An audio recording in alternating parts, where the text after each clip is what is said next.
هفته خبر تو خبر داره براتون.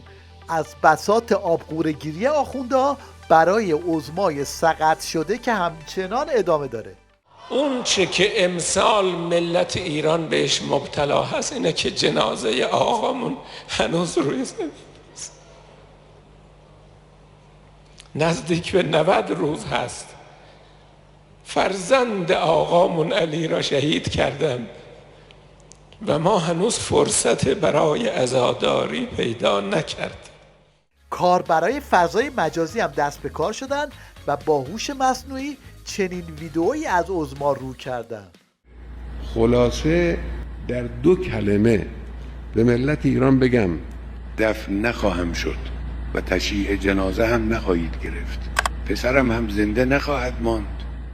آخوندا هنوز عظماشون رو چال نکردن اما همچنان دست از قمپوز درمانی بر نمیدارن. ایران به فضل الله یک ابرقدرت شده، تمام برنامه‌ها و قوانین مغایر با این عظمت و جایگاه باید انشالله تغییر بکنه. این یکی هم از پای منقل بلند شده و داره صحبت از بمب اتم تاکتیکی میکنه. رهبری تا اونجا که من خبر دارم فرمودن که بر حکم پدرشون باقی هستن. مسئله فقه و این هاست که کشتار جمعی و اینا بله حرام است. اما آیا معنیش اینه که تو برای بازدارندگی نمیتونی بسازی؟ اینا نکته فقهی داره بله. و رهبر کشور باید جواب بده و بهش برسه به این نکته. آیا میشه ساخت برای بازدارندگی؟ 2 برای کشتار جمعی نباید این کارو کرد. آیا میشود بمب تاکتیکی هسته‌ای ساخت؟ تو جمعیت نزد. کجا زد؟ تو پایگاه‌های نیرو هواییش و فوقش اگه لازم شد، مثلا یه پله جلوتر از بازدارندگی.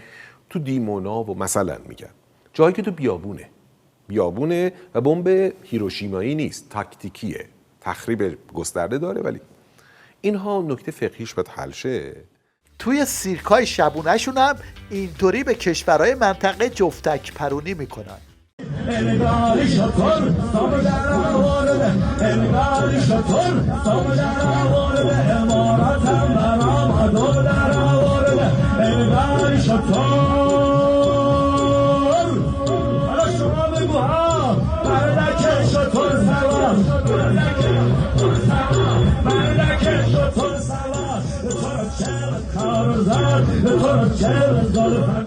اما تو گفتگوهاشون بند رو آب میدن و به وجود شبکه‌های داخلی نفوذ تو نظام ولایت اعتراف میکنن.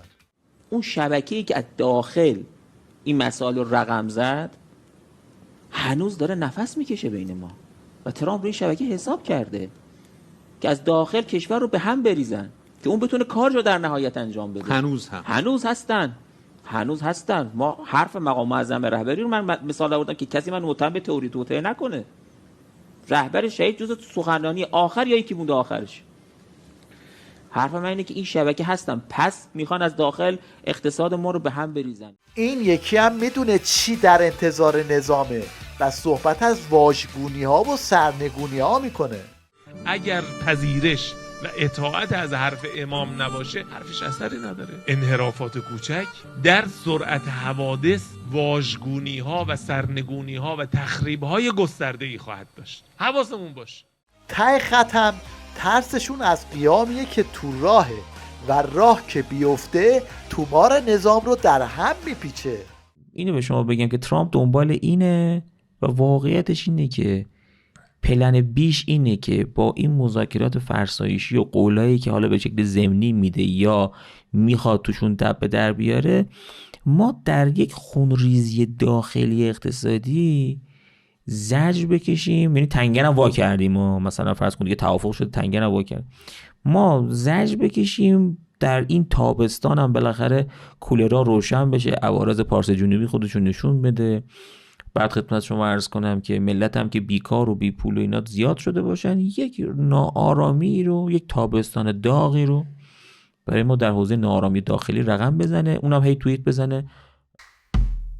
خبر تو خبر.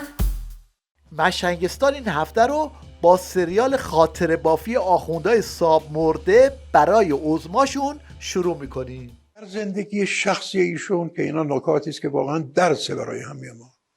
مخالف تجمل بودن، با تجمل گرایی شدیداً مخالف بودن.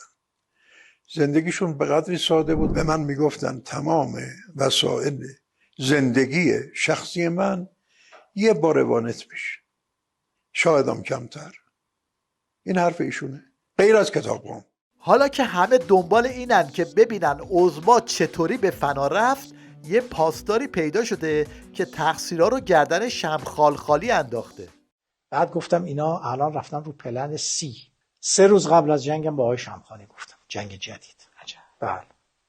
گفتم پلن سی اینا اینه که در شروع جنگ رهبری رو میزنن و ترور میکنن. آقای شمخانی چی گفت؟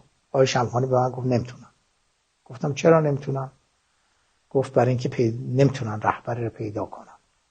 گفتم ببین اونا سیستمشون، اطلاعاتشون کامل مسلطن.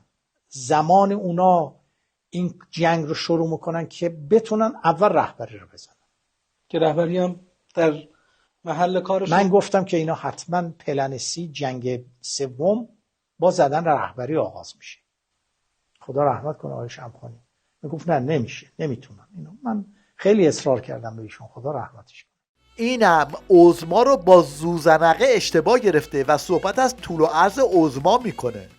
احمدی جان در دور دوم که از طول رهبری خارج شد در عرض رهبری قرار گرفت، این انتقاد بهش وارد. این یکی هم با 4 تا ساندیس حس نجم آرپیجی بودن به خودش گرفته. تو تجمعات حضور پیدا میکنی؟ والا آرزو داشتم به منم بگن رزمنده. همین که به ما گفتن که تو خیابون میان رزمنده هستید، بودم اخ جون چقدر راحت مفت و مجانی بدون که اسلحه دست میگیرم، بدون که هیچی 1 ریال خرج کنم میشم رزمنده. و چه چیزی بالاتر از این؟ اونم چی؟ زیر پرچم سید مجتبی. البته از این نمونه ها تو مشنگستان نظام زیاده.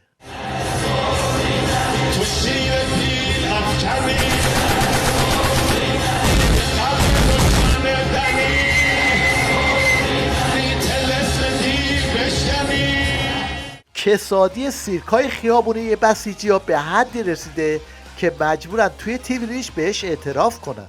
جناب شهیدی فر، من تو این جمعیت ها کسایی رو دیدم که واقعا مشکل دارن. مشکل اقتصادی بله، آره مشکلاتی دارن، مسائلی، ولی وقتی که میبینیم بعد میان این بی همه چیزها، من میبخشید از این واژه استفاده، واقعا میگن که تنی چند از طرفداران رژیم. شما ببینید به 50-60 میلیون نفر تو خیابونای شبا. بله، تنی چند از طرفداران رژیم، ولی خب تو دهنی خوردن. من خوشحالم که تو دهنی خوردن. البته خود تیویریش هم تلاش میکنه تا با این کارها به این سیرک ولایت امداد رسانی کنه. آره خلاصه لباس منو مورد عنایت قرار داد، نگاش بکن. منم درست گرفتمش، اذیت بله نه خوبه، جاش خوبه، آروم هم هست، خوش داره بهش میگذره. ببینیده چقدر خوشگله این منگول ما. عیدتون مبارک باشه مردم، عید قربانه. ما به همین مناسبت به هر حال گوسفند و بزاله و اینها جزء لاینفک و جدا نشدنی عید قربان هستن.